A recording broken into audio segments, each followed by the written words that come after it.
Greetings, everyone.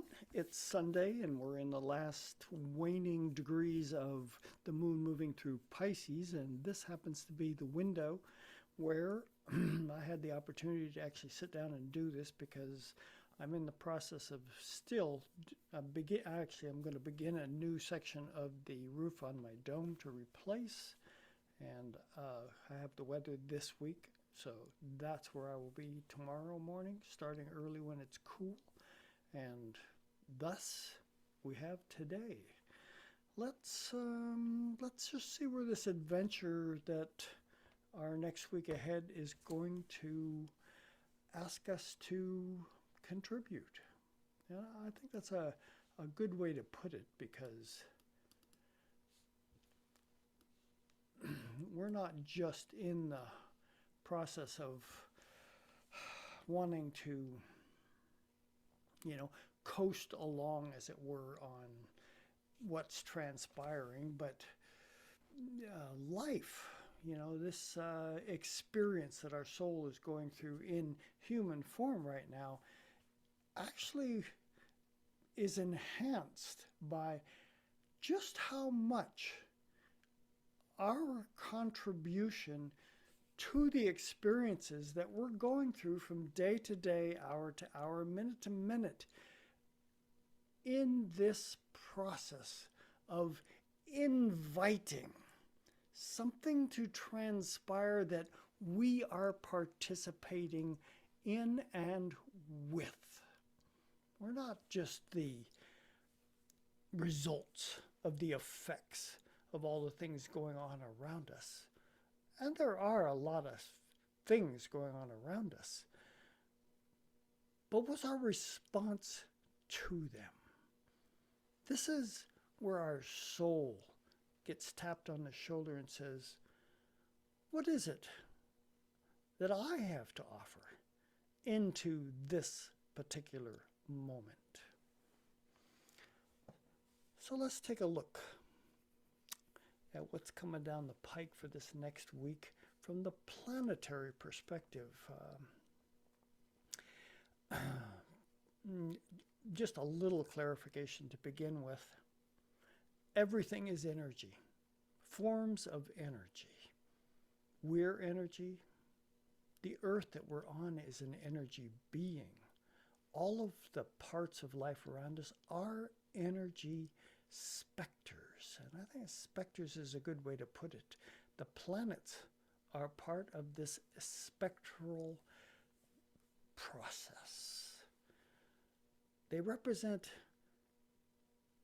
different things, and they're going to represent different ways in which each of us is going to be asked on just how is it that my participation in the current moment is going to either enhance or detract from what it is that will allow the process of being here on planet Earth to be more dynamic, more beneficial for more, or you know what the other options are. So let's wander into this next week. As you can kind of see, this is Sunday. This is like alive for 8 o'clock this morning, and it's now just a little bit before noon, which is 4 hours later. The moon moves a degree every 2 hours, so this puts the moon at about 28 degrees of Pisces. We're in that last waning moment where the moon, which is, the ruler of a water sign, Cancer, might be asking us, have I done everything in the current lunar cycle to be able to formulate a seed that I am right now ready to have planted into the next new moment, which is exactly what all Aries represents. That next new birthing moment of creation. And Pisces is that formulation of all the parts of the seed that we would like to plant in our garden to grow, hopefully, to enhance the living experience that we are aiming for. And in these penultimate degrees of Pisces, the last bit of refinement is transpiring as I speak these words. Okay, next week, when I looked at the general package of next week, before I even get into saying that, let's just wander day to day through the week so you can actually see the chart as it unfolds day by day going through the week ahead. This is Monday. Tuesday, you will notice an increase in the number of aspectual lines that are going on in the middle of this chart experience. There's Wednesday. Yeah, I'm really looking forward to the energies that are going to come down the pike on Wednesday and Thursday because of all these aspects that are happening with the Sun and Mercury. Yeah, that's right. And Friday, it's not like the Sun and Mercury let go just because the week is going on. No, no, no, no. We've got things to say, things to think, energies that are beckoning our attention. Saturday, and finally Sunday. Okay, now you can see, I, of course, as usual, I'm not going to talk about all those aspectual lines that are going on the chart because I want to keep it kind of to point and not try to talk your ear off for hours at a time, which I have the capability of doing. However, what are the main signatures that this week has in store for us? Right off the bat, let's look at Tuesday. On Tuesday, Mercury forms a trine, 18 degrees 44, 18 degrees 53, with Uranus down here in Taurus. Mercury is, and Uranus is said to be an octave of the mercurial process. And the mercurial process is, how do we think? How do we put factors together in a meaningful way so that the words that come out of our mouth are actually going someplace? From a mercurial perspective, it's like, there's all these things that are vying for our attention, and we have to make that determination as to, what's appropriate. Uranus comes along and says, oh, I want to shake things up just more than a wee little bit. And so our thoughts, the words that we might be inclined to offer, and this is Tuesday's a Mars day, by the way, they've got this Uranian spin on them that says, this asking you, is the energy that wants to spin up these processes of how we think and how we speak and how our mind is organized, that's the Virgo side, which is where Mercury is there enough latitude in that complex of mercurial energy to awaken to something that you may not have expected? That's the Uranian piece in there that says, that tickles those mind follicles in such a way that you might even be surprised by what leaps off your tongue. That's just something to be aware of. And this is a trine, and trines are easy aspects. There's a flow to them. These are both, earth elements. So we want to make sure that in some fashion, we're keeping it practical. That is, the basic function of the earth triplicity. You know, what is the function and form of the experience going on that I need to pay attention to? Right now, if we were to look at the sun down here at 23 degrees of Leo, what we would notice is we've got Pluto at 26, Saturn at 21, Neptune at 24, the moon at 23, Mars at 27. What you'll notice is there's a lot of planets that are in that, you know, that early to mid, even late part of each of the signs by degree. The sun, which moves a degree a day, is going to be having conversations aspectually with all of these outer, and you know, it is all outer planets except for the fact of maybe the Mars and the moon. And the moon is moving so fast anyway that that aspect is really not as dynamic. However, there you can see we've got a quincunx to Pluto forming.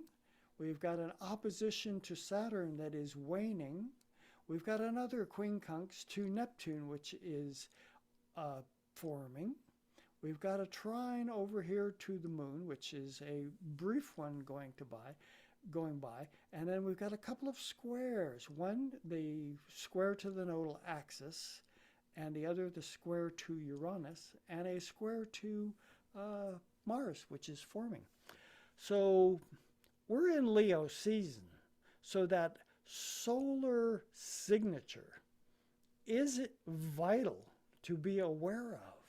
Leo is saying, you know, how might I best utilize the energies that are available right now to make an impression on this world experience that I am participating in?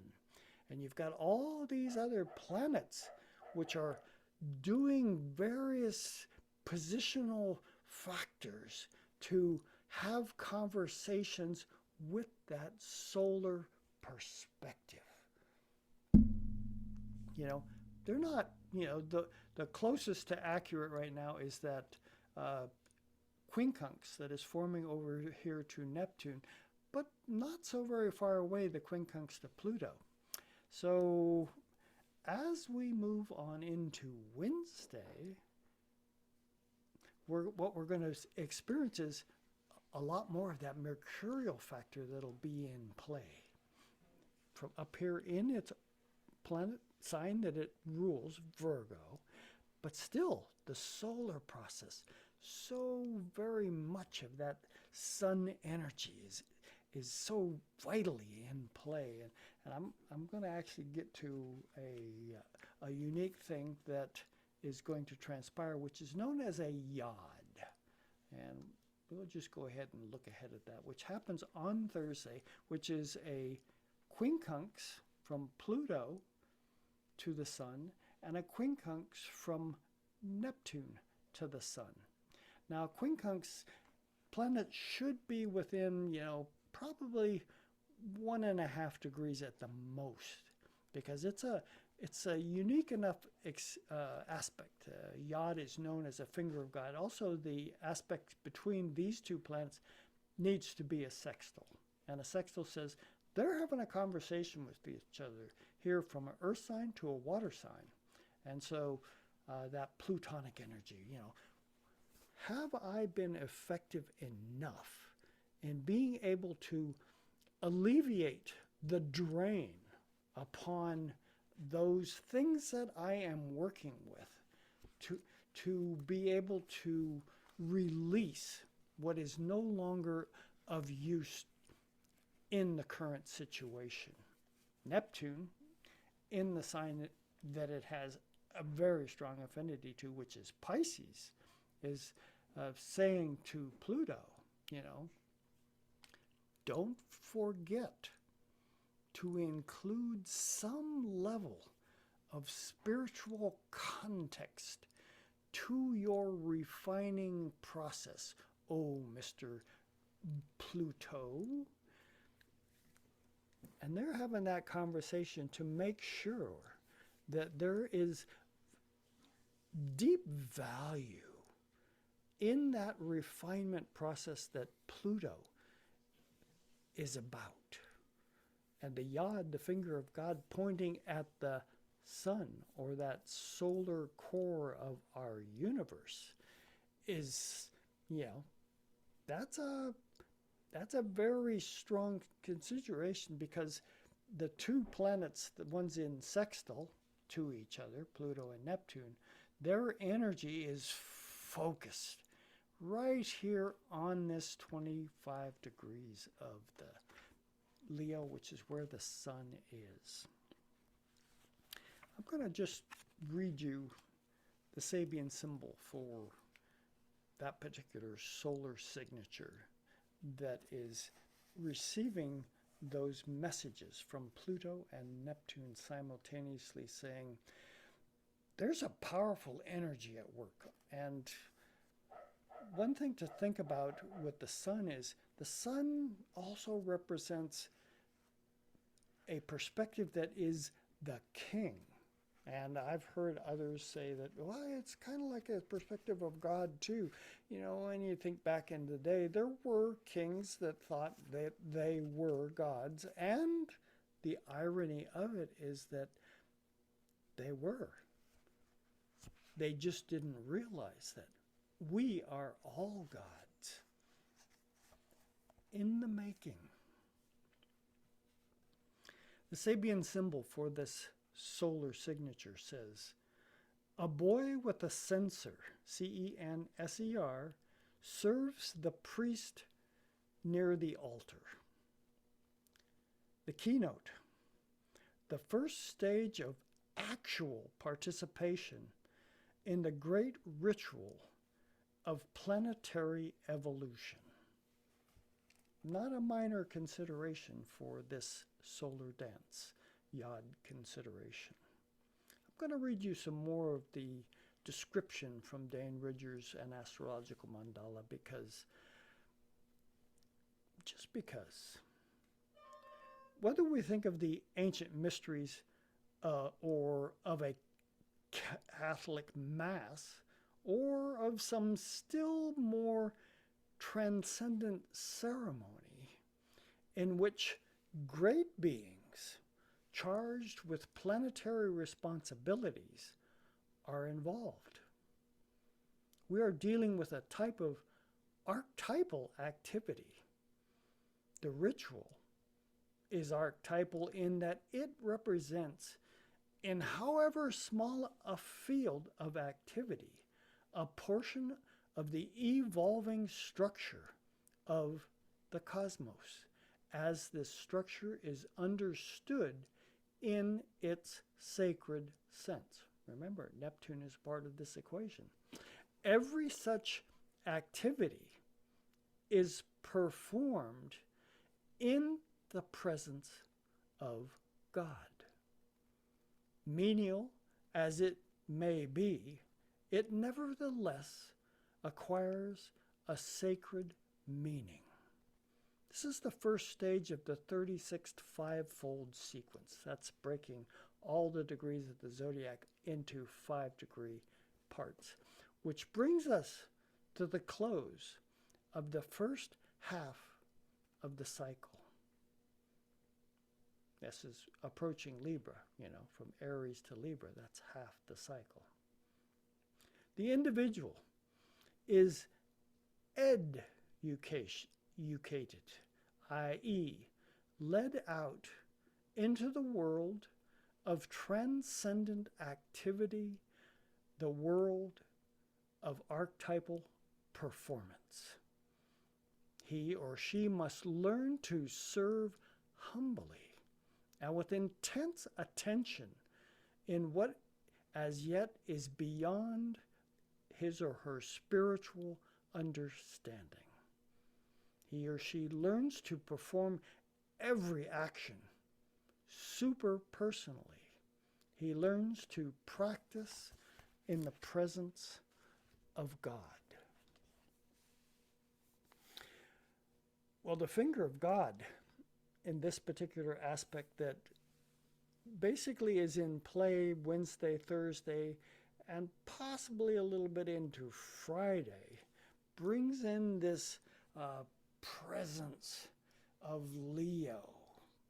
And Leo, archetypally, is that radiant capacity of the sun to express outward those things which exist within, in an attempt to get the attention of others in whatever fashion that response takes place.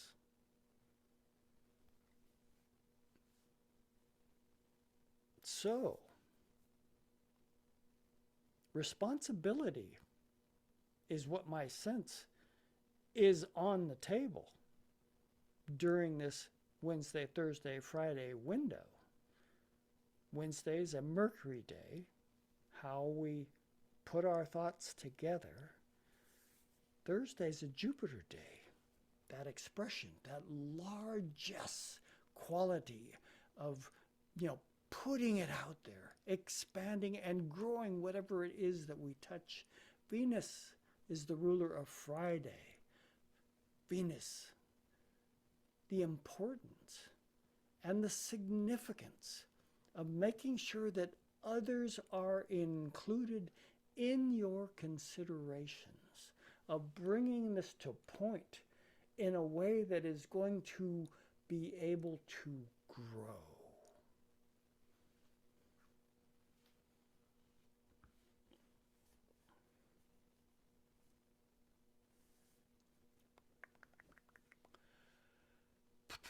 Also, on this Thursday, which is the 18th, the last quarter moon is going to transpire. You can kind of see it's at 19 degrees of Taurus here, but since the moon moves 12 to 13 degrees a day, during this day, the moon is going to cross that 25 or 26th degree of Taurus, while conjunct Mars in its last quarter phase, the waning quarter phase. This is a crisis in consciousness moment, according to, I believe it was Dane Rudhyar.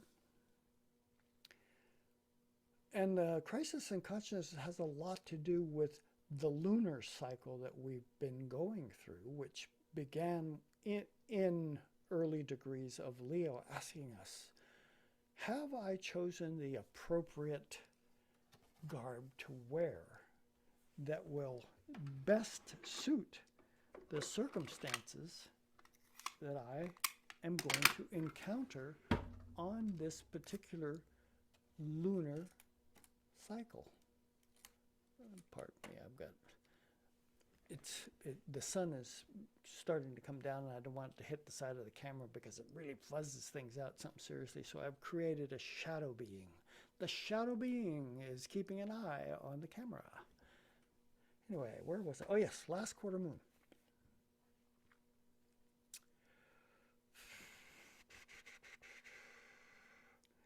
On this very same day, which we're talking Thursday here, Venus right now is in the process of, at 8 degrees, it has already formed a trine with Jupiter. Remember what I said about, Jupiter Thursday. This is a Jupiter day. And others, the significance of others, Venus is in Leo, by the way, says that it would probably be wise to pay attention to just who the audience is that you're aiming at with that energetic pulse of energy that the sun is putting out there. Finger of God is in play, You should be taking responsibility for yourself, for sure. But you have to ask yourself, how big is this version of self that I recognize I am? We're unlimited beings in reality as souls. Our human self may appear to be somewhat less in stature, but it has the capacity to be driven by soul awareness. Are you aware of that? Do you sense how enormous as a soul being you are? And are you in a position to allow that enormity of soul to excite your humanness? Are you a delight, or are you delighted to find yourself in the company of others? If I took that back one step, are you delighted to be with yourself? Because if you are, the experience when you engage with others is going to allow that to come through every aspect of who you are.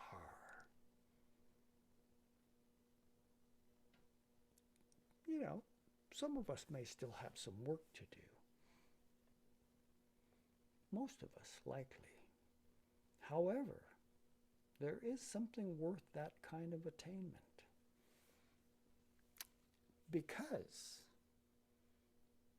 when you find yourself engaged with others and have that dynamism of excitement percolating through your system, it enlivens the whole entire situation, and others that find themselves there cannot help but go, wow, either you're out of your brain, you're out of your local mind, or, they're going to go, I must be missing something, because I feel a tingling percolating in the air that says, I should be excited too. This is the vitality of life at work. This is soul essence, coming through you and saying, get up, be a dynamic person in your expression. Utilize this soul awareness in ways that are going to be new. We need more newness in the experience of what's transpiring here on planet Earth between us humans and the rest of life, but particularly between us humans. We're messing things up. Something serious by trying to myopically keep ourselves contained between our ears and not recognize the enormity of our heart and soul being. Are you on board? The invitation is there. It's always been there. Mercury, up here in Virgo, it's making a lot of aspects too. We got a trine forming to Pluto. We got that quincunx forming up here to Saturn. Actually, it looks like it's almost exact right here on Thursday. We'll come back to that. We've got an opposition here forming to Neptune. We've got a trine forming down here to with the moon, and one forming with Mars. There's a lot of options available from a Mercurial Virgoan sense, and we're getting ready to, because you can kind of see we've got basically, this is Thursday, 5 more days from Thursday. The sun's going to move into the sign of Virgo, which is going to enhance Mercury, but only very briefly, because Mercury, fast moving as it is, also this next week, is going to shift from Virgo into Libra. But there will be a few days when the Sun and Mercury are both there in Virgo. And we will discuss more in depth this Virgoan experience, but we're already in it when Mercury being at home in Virgo. And Virgo is, of all the signs of the zodiac, this is the essence of what it means to tune into the energy of the mentor. Virgo, the analytic aspect of the zodiac, attempts to refine and put together energy, experiences into a context that is meaningful. And it is for this reason that they are tapped on the shoulders by others that says, it seems like you have a pretty good handle on what it is that you are doing or what you're talking about. Can you show me how to tune into that, do that myself? You know, the mentor has been queried. And the mentor has options as to how to play this. You know, are they in tune with what this other person's perspective is? Are they just, you know, shooting the breeze? Or are they really, really interested? And for this reason, tests will be required that the mentor will provide to the person who has the curiosity. So you want to know more of how to do this thing. Get your shit together, in other words. Well, in order to do that, I'm going to give you a task. And the task, you know, it may seem totally off the wall to the person who's being asked to do this. But the insight of that mentor, he sees the parts and how they could come together if applied appropriately. But that's up to the trainee as to how appropriate they're going to be. A lot of things, you know, we look at this, what's the nearest aspect, this waning quincunx between Saturn up here in Aquarius and this Mercury down here in Virgo.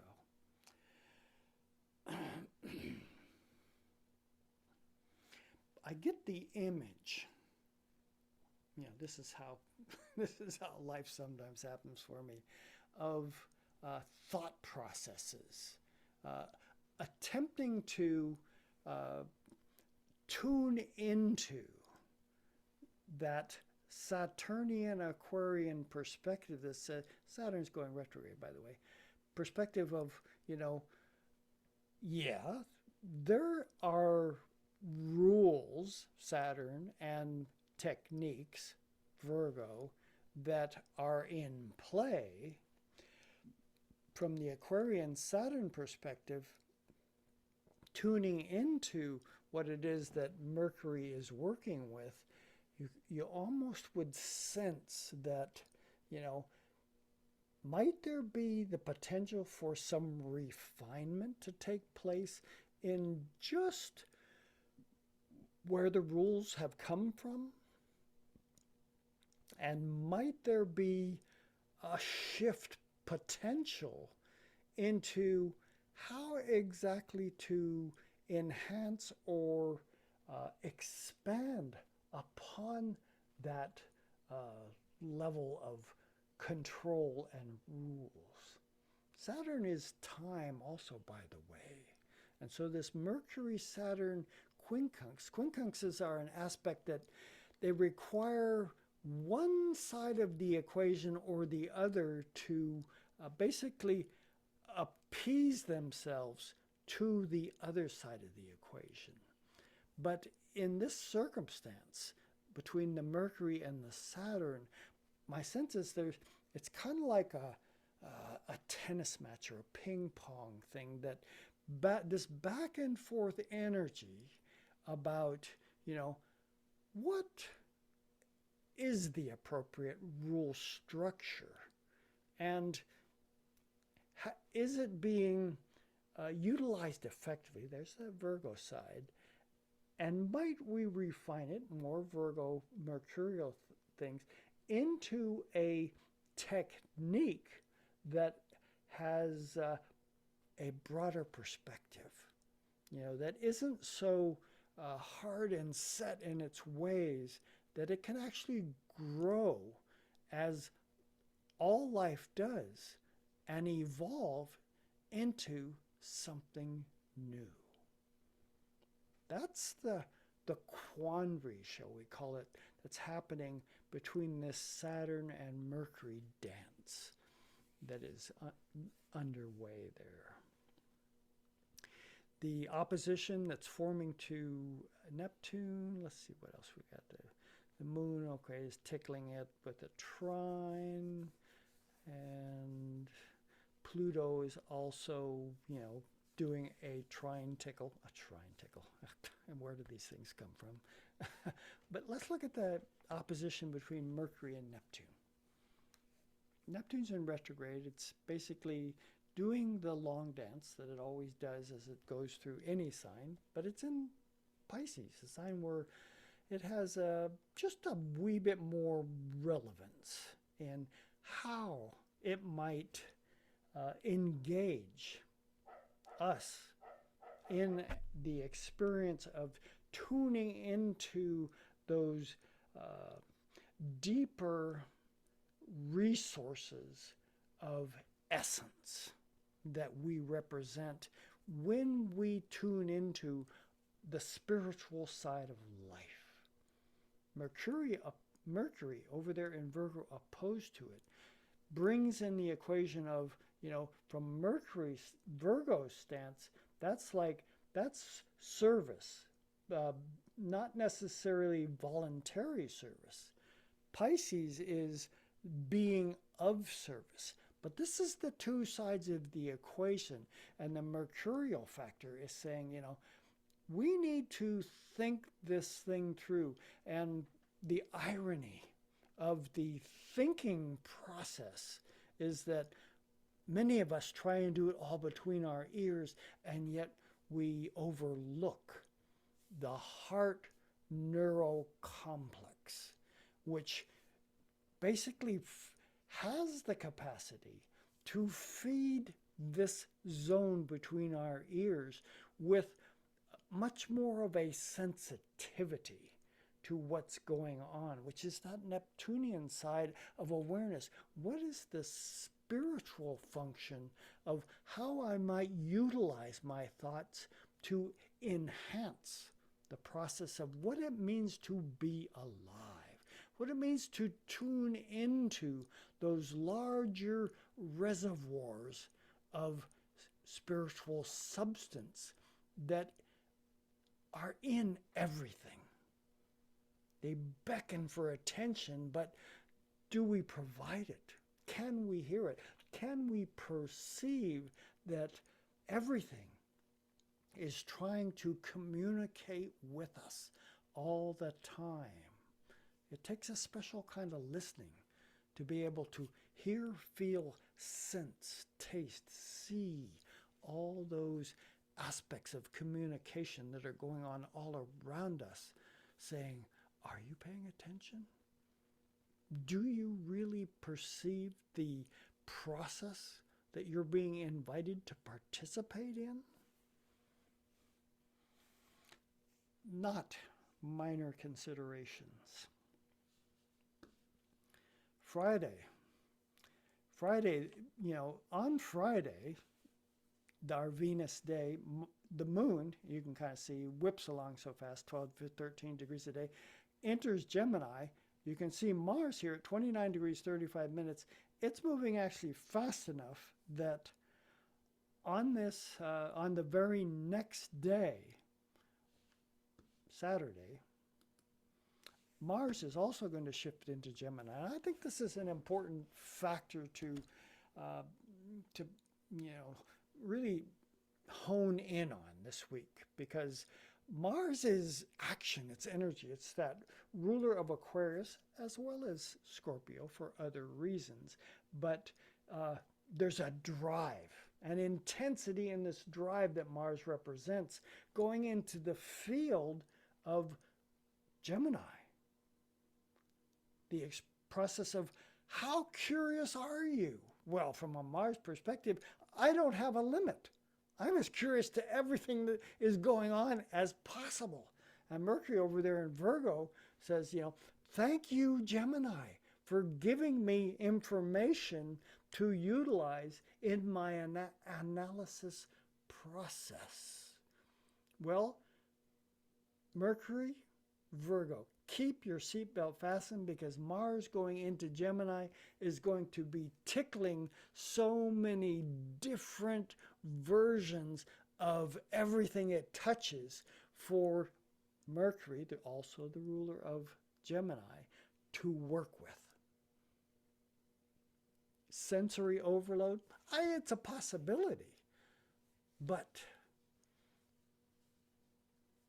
don't get too labored down with, that earth quality of Virgo that is, as fast as it can, which Virgo doesn't necessarily do things fast, but it does them very thoroughly. And so we can kind of see this Mars, Mercury thing, that might be a little tense, because Mars is going for it. It's got a curiosity into how we think and how we communicate and what do we want to learn, and how communicating is taking place with our siblings. And there's just, the energy of that third house Gemini kind of thing says, I need to take a trip. I need to take a short trip. I need to drive. I need to walk. I need to ride my bicycle. I need to go somewhere. It's that kind of energy that this Mars going into Gemini is going to percolate all at once. It's just this inclination to do. Hey, I could make a song. There's the music. This is in my driveway monitoring system that I have. Jackie, my wife, is out harvesting blackberries for making her annual blackberry gold pilgrimage, which makes amazing seedless blackberry jam. That's why she calls it blackberry gold. And I go out and I've already picked a few buckets of blackberries myself. It's the season. And speaking of the season, I think probably those are the main aspects that I wanted to go over this week. I don't want to hold on to you too long here, because I could, but we're going to do the dance this week and pay attention to what does that solar king quality, wanting to present itself out into the world with all those tickling energies, toying with it, asking it, what level of participation are you willing to go to? It's Leo. I don't know that there are limits that the sun would hold itself back from. Anyway, those are the processes that are at play for us this week. The moon will begin in Aries on Monday. And as you could see, by the end of the week, it's going to be going through Gemini and will be very close to Cancer. So, that first quadrant of the zodiac. Hello world, here I am. I want to learn what it is that it means to own something. I want to really know how to survive. And then from the Gemini perspective, whoa, don't hold me back. I have a curiosity that will not quit. Have a great week, everybody. Ciao for now.